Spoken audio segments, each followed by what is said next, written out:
Haré una figura con dos curvas y dos líneas.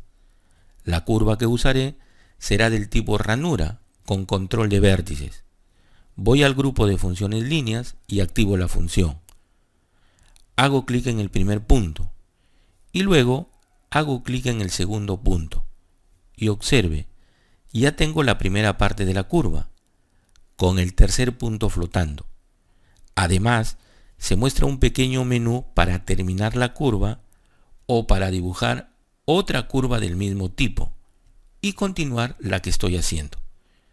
Este menú aparece solo en este tipo de curvas.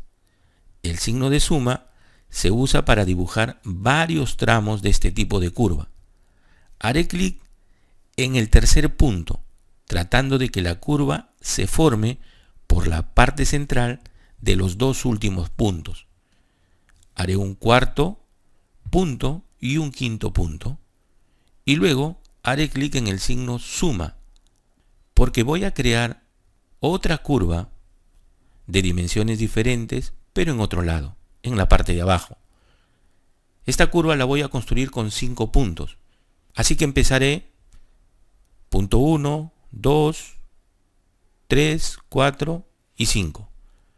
Como ya no haré más curvas, hago clic en OK.